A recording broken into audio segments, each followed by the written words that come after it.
Voting प्रक्रिया की शुरुआत होगी। अभी 6:15 ही हो रहे हैं, लेकिन अभी से जो वोटर्स हैं वो लाइन में लगे हुए हैं, 7 बजने का इंतजार कर रहे हैं। और जैसे ही घड़ी में 7 बजेंगे जो मतदाता हैं वो अपने कीमती मतों का प्रयोग कर सकेंगे। और जैसा कि अरबाज लगातार तस्वीरें भी दिखा रहे हैं कि किस तरीके से बेहद खास तैयारियां कर ली गई। लेकिन रविंद्र, अगर आंकड़ों पर नजर डालें तो महिला मतदाता काफी ज्यादा है, इस बार उनका परसेंटेज बढ़ा है और भागीदारी निभाएंगी। घूंघट के आड़ में भी वोट उसी को करती हैं जिनसे उन्हें उम्मीदें हैं और जो बड़े वादे किए हैं।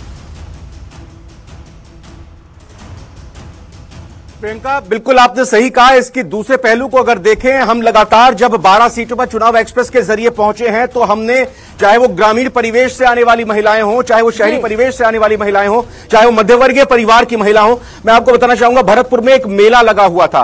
मेले में गुब्बारा बेचने वाली एक गरीब महिला थी, 2 छोटे छोटे बच्चे उसके साथ थे। हमने उनसे सवाल किया, वोट डालते हैं? कहती है हाँ, मैं हर बार वोट डालती हूं। हमने पूछा कि किस तरह से वोट डालती है? कहती है जो मेरे को अच्छा लगता है मैं डालती हूं। मतलब कुल मिलाकर किसी भी वर्ग की महिला हो, उनका सभी का यह कहना है कि अब वक्त बीत चुका है। उनके परिवार की तरफ से, उनके पति की तरफ से जो कहा जाता है वो उस आधार पर वोट नहीं डालती हैं। जो उनको बेहतर प्रत्याशी नजर आता है, जो उनके लिए लगता है कि अच्छा काम करेगा, वो उसी के ही पक्ष में वोट डालने की बात कर रहे हैं। दूसरा फैक्टर, युवा मतदाता भी इस बार बड़ी संख्या में अपने मत का इस्तेमाल करने जा रहे हैं प्रियंका, और यह बड़ा फैक्टर होगा। बिल्कुल बड़ा फैक्टर होने वाला है। जो युवा हैं वो भी अपने मतों का प्रयोग करेंगे और यही वजह है कि युवाओं को रिझाने के लिए भी कई बड़े वादे किए गए बीजेपी और कांग्रेस दोनों ही पार्टियों की ओर से। लेकिन अरबाज, अगर महिलाओं की बात करें तो बीजेपी लगातार ये दावा करती है कि महिलाओं को सशक्त तो हमने बनाया, महिला आरक्षण हमने दिया, लेकिन जब कैंडिडेट्स मैदान में उतारने की बात होती है तो कोई भी पार्टी वो थोड़ा पीछे हट जाती है जरूर। जी बिल्कुल, देखिए कि महिलाओं की बात अगर होती है तो सीधे तौर पर आधी आबादी की बात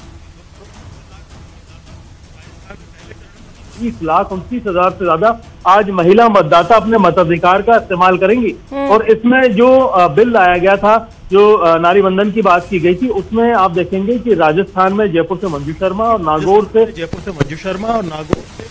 मिर्जा किस्मत आजमा रहे हैं और मैदान में लगातार कांग्रेस और भाजपा एक दूसरे के ऊपर हमलावर होती रही कि हम ज्यादा महिलाओं की जो है हिमायत करते हैं, कि हम ज्यादा महिलाओं की हिमायत करते हैं। कई बार कोशिश की गई कि यहाँ पर जो गैस सिलेंडर के जरिए उनको रिझाने की कोशिश की जाए, कई बार महिलाओं के लिए कोशिश की जाए, कई बार महिलाओं के लिए ज्यादा बेहतर जो उनको पेंशन देने की और ज्यादा बेहतर स्कीम देने की बात की गई, लड़कियों के लिए कई स्कीम लाने की बात की गई।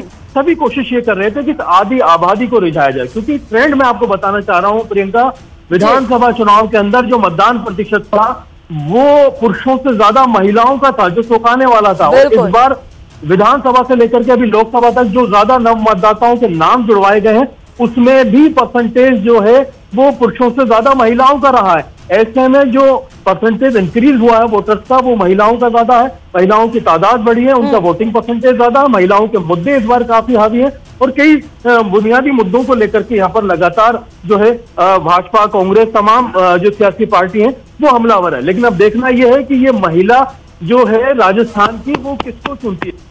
अब देखिए कि तमाम तरह की पार्टियां, तमाम तरह के कैंडिडेट, तमाम तरह के उम्मीदवार लगातार महिलाओं के बीच में जाते रहे और पिछले 48 घंटे में जो फोकस था, इस वक्त ना तो जनसभा की इजाजत, ना रैली की इजाजत, तो डोर टू डोर और बीजेपी तो जहां भी पहुंचती थी सभा में महिलाएं ही स्वागत करती थी, महिलाओं को खासा तवज्जो भी दिया जाता था। महिलाओं की बात कर ली, युवाओं की बात कर ली। रविंद्र, किसानों पर आते हुए, क्योंकि किसानों को लेकर कांग्रेस ने एक बड़ा वादा किया है एमएसपी का, क्या आपको लग रहा है कि यह वादा अन्नदाताओं को रिझा पाएगा?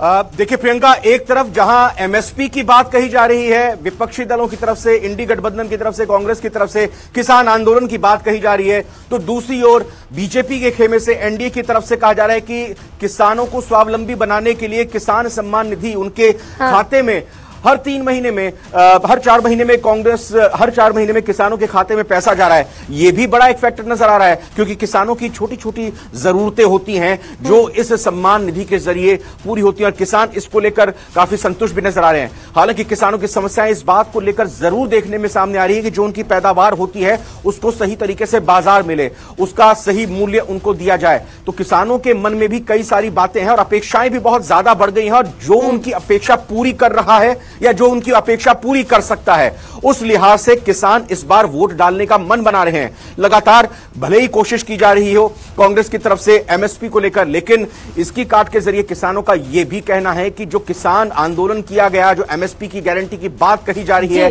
यह जबरदस्ती सरकार को बदनाम करने के लिए किया गया। और यह भी कहा गया कि ये अगर कुछ ही इलाकों के किसान आकर इस तरह का आंदोलन करते हैं, दिल्ली को घेरते हैं, तो ये क्या वाकई में किसान हैं? इन किसानों को लेकर भी कई राष्ट्र विरोधी बातें जिस तरह की सामने आई, उसके आरोप भी यहां पर राजस्थान के किसान लगा रहे हैं। तो कुल मिलाकर मिली जुली प्रतिक्रियाएं किसानों के खेमे से नजर आ रही हैं, लेकिन मूल बात यही है, वो यही चाहते हैं कि उनकी जो पैदावार है उसका उचित मूल्य मिले, सही बाजार मिले, जो लागत है वो कम हो, सिंचाई की व्यवस्था किसानों को जो दे सुचारू रूप से जारी रहे, क्योंकि मानसून पर ही किसान की खेती हमारे देश में आधारित होती है। और राजस्थान का वो इलाका है जहां पर नहरों की परियोजनाओं के जरिए कह लीजिए ईआरसीपी एक बड़ा फैक्टर यहां पर बनने जा रहा है, क्योंकि पूर्वी राजस्थान से जिस तरह से ईआरसीपी एक बड़ा फैक्टर सामने आ रहा है, न सिर्फ पीने की प्यास लोगों की ये बुझाएगा, बल्कि ये किसानों की सिंचाई की जरूरतों को भी पूरा करेगा। यह भी एक बड़ा फैक्टर देखने में आ रहा है। और शेखावाटी की जो बेल्ट जहां पर आज चुनाव होने जा रहा है, हथिनी कुंड बराज से, जहां से हरियाणा से पानी को लेकर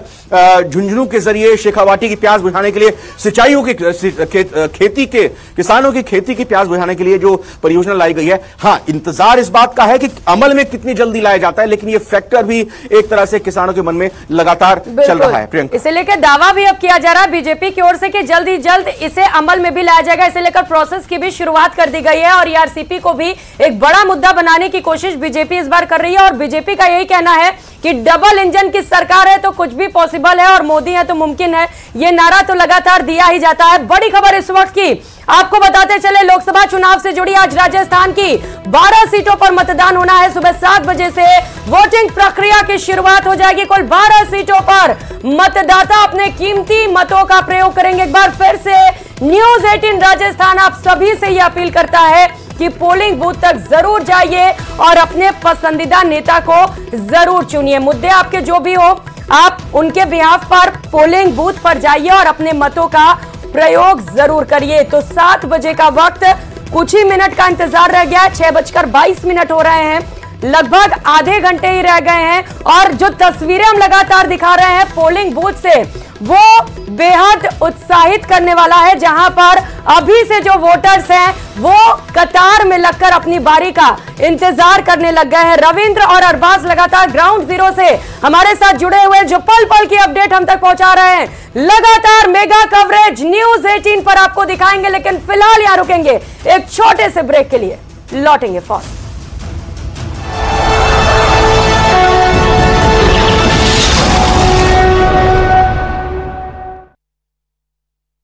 जोरा के जाला गांव में पथराव और आगजनी के बाद धारा 144 लागू। बीजेपी के अमित मालवीय ने वीडियो जारी कर बंगाल में रामनवमी के दिन टीएमसी पर हिंसा फैलाने का लगाया आरोप। छत्तीसगढ़ में मारे गए नक्सलियों को शहीद बताने वाले कांग्रेस प्रवक्ता सुप्रिया श्रीनेत के बयान पर सियासत तेज। महाराष्ट्र के गढ़चिरौली में मतदान से पहले नक्सली प्रभावित इलाकों की सुरक्षा कड़ी की गई। इलाके की ड्रोन से की जा रही निगरानी। हमीरपुर में दिखा रफ्तार का कहर, बेकाबू लोडर ने बाइक को रौंदा, हादसे में 3 की मौत। अमरोहा में विपक्षी गठबंधन में दिखी फूट, एसपी और कांग्रेस